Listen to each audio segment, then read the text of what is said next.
किया मामा समीठी आर महुई आए बा ए बाबा हे लागी गईले महु पुराना जा सजना तारावारे रईले कोठा के ऊपर कोठरी आए बाबा ए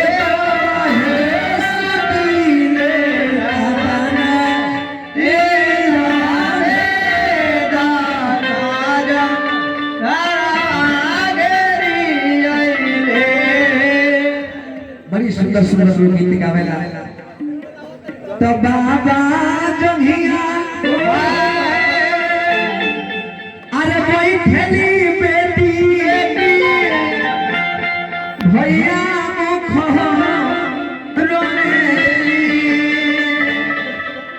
जब राजा जनक जी बेटी के रवाई देखले जब आंख में लोग भर की बेटी ए बेटी आखिर काहे को अतारी हां 100 बरिस तपस्या करी त तारा ने एगो बेटी भाई कि किया तोहरा अरे घोटले बेटी ओ ना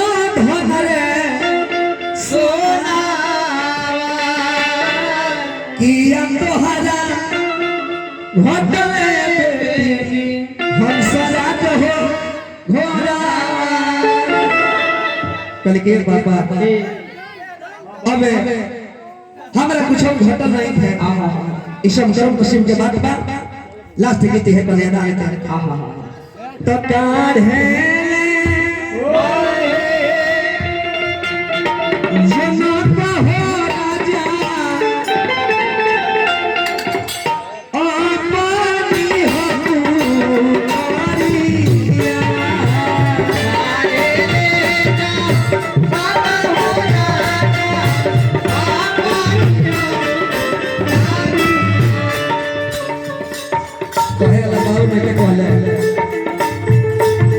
जहाँ सेव के दुकान हो गए तो सेव बेचे के चाहिए सुखनी बेचे काम ना आ जाए। आई हमारे मास्टर साहब को सफल बच्चा को पुरस्कार बा देखले सा जनल लोगा गिरे भाई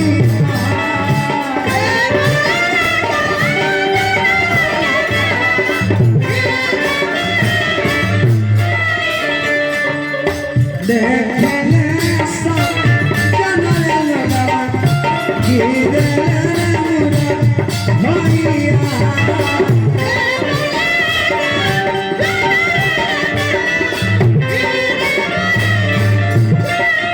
ए बबुआ कोई सभा में जनक जी बानी अरे दशरथ जी बानी आप पूछे बानी कैसे हौसले बचा रखा हो समझी मुहे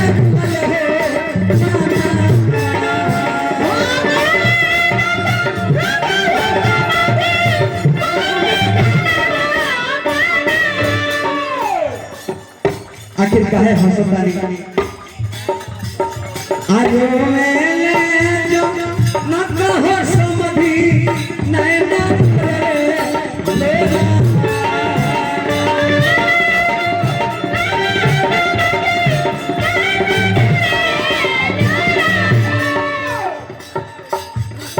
जनक जी से राजा दशरथ जी पूछता नहीं कि इतना सुंदर कन्या अरे कहाँ रखले बने कवना पिंजरा रखनी समझी ऐसा सुंदर हिया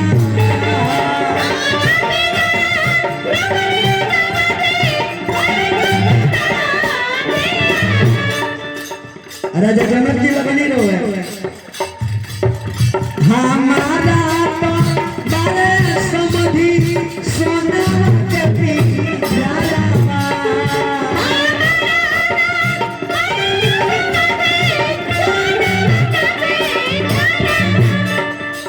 एही पिंजरा रखनिया समधि ऐसा सुंदर हो धियावा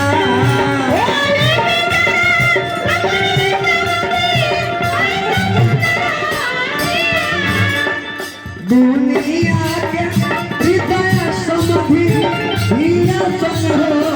कोई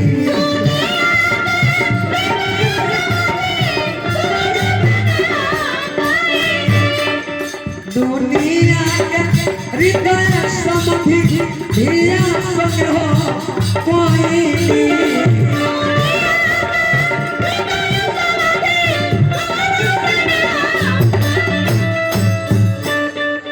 कन्यादान के गीत वाले के समय बड़ी कम बा कन्यादान भाई